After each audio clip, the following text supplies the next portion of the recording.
Pemirsa, Anda masih bersama kami di Presisi Pagi. Hujan deras di pantai barat Amerika Serikat hingga badai salju di pantai timur tak menyurutkan semangat warga untuk berpergian, termasuk mudik untuk melewatkan Natal bersama keluarga besar. Jumlah warga yang berpergian tahun ini bahkan melampaui angka pra-pandemi yang dulu sudah termasuk sangat tinggi. Berikut laporan Nova Purwadi dari VOA. Berkemas lalu bergegas ke bandara agar tak terlambat naik pesawat, belum lagi proses panjang melalui security. Semuanya bisa meningkatkan stres. Tapi di Bandara Internasional Houston, ada Sharky dan Patrick siap meringankan kegelisahan para penumpang. We're volunteers for the Houston airport system, and we come and bring the dogs to spread joy and happiness to all the passengers, especially during this time when it's so stressful flying. There are a couple of people that are afraid of dogs, and we avoid them. But for the most part, they're pretty stressed out, and they really love seeing their dogs. Badan Pengamanan Transportasi Amerika Serikat TSA memperkirakan jumlah penumpang pesawat untuk libur Natal dan Tahun Baru bakal menembus 40 juta orang, peningkatan 6% lebih dibandingkan tahun sebelumnya. Ini mencakup hari-hari sebelum Natal hingga 2 Januari 2025. This is a busiest airport I've ever been to, my God. You know, travel at this busy time of year so I can get home to see family for the holidays. Badai salju melanda sebagian Amerika Serikat membuat sebagian penerbangan tertunda. Sementara salah satu maskapai penerbangan utama, American Airlines, sempat menunda seluruh penerbangan karena gangguan teknis pada jaringan komputer. I was a little worried when I saw the news, so looks good for now. So Santa Claus is coming through for me.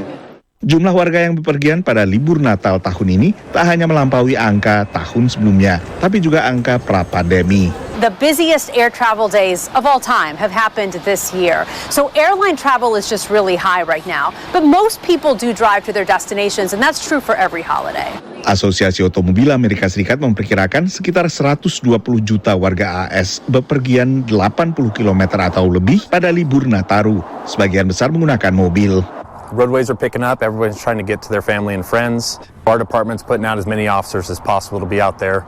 And not only to maximum enforce the laws here, but to make sure that people are getting to their destination safely. Meski darurat pandemi COVID telah lama berlalu, dampaknya masih terlihat dalam melonjaknya minat bepergian. Travel as far as going to visit family or friends, going to stay at a rental home together at the beach, or maybe going to Europe with loved ones and staying at a budget hotel. People are making it happen. And I think it has to do a lot with, I think, sort of a psychological shift in the view of travel post-pandemic. I think people value it a lot more than they did before. And I think the numbers tell us that because we're surpassing those pre-pandemic numbers, which were already very high to begin with. Peningkatan jumlah penumpang pesawat ini terjadi di tengah peningkatan harga rata-rata tiket pesawat. Menurut pantauan AAA, rata-rata perjalanan domestik meningkat 4% harga tiketnya dibandingkan tahun sebelumnya.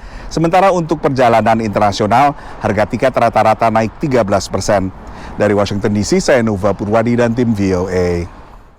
Tahun baru juga berarti presiden baru untuk Amerika Serikat. Sejumlah negara bagian dan kota bersiap bila presiden terpilih AS Donald Trump melaksanakan janjinya melakukan deportasi massal imigran tak bersurat alias imigran gelap, termasuk diantaranya dari kota New York.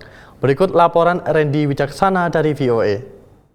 Wali Kota New York umumkan penampungan migran ini akan ditutup Januari 2025. Penampungan migran ini adalah taman nasional yang kewenangan operasinya dipegang oleh pemerintah federal, bukan pemerintah kota. We have been concerned about Floyd Bennett Field since the election results. It is the only shelter on federal land, and we do think that could pose additional risks. Presiden terpilih Donald Trump belakangan mengisyaratkan akan prioritaskan penegakan perbatasan dan imigrasi ketika mulai menjabat. Di sisi lain, pejabat partai oposisi Demokrat mulai mengamankan perlindungan untuk migran tidak bersurat. Para migran di penampungan mengaku khawatir soal nasib mereka. Porque a veces hay muchos emigrantes como mis paisanos que vienen a delinquir, robar, entonces por eso por unos pagan todos. Jose adalah bagian dari salah satu gelombang imigrasi terbesar dalam sejarah Amerika Serikat. Pada masa pemerintahan Joe Biden, setidaknya 8 juta imigran masuk ke Amerika.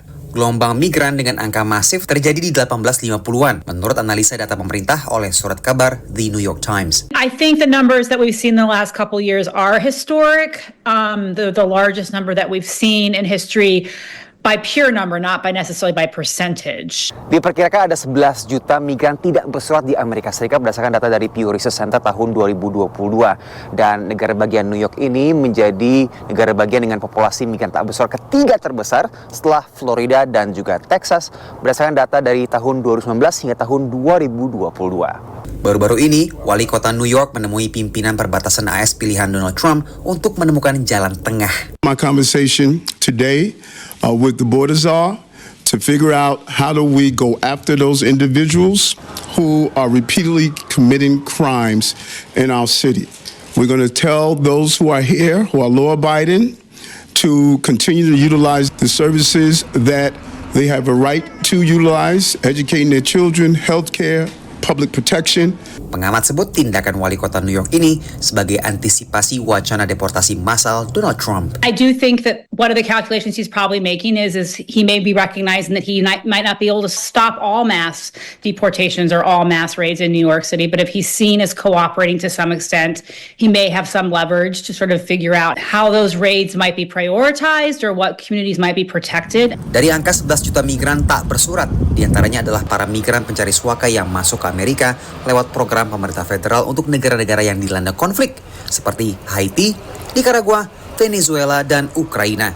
Dari New York, Randy Wicaksana dan tim VOA.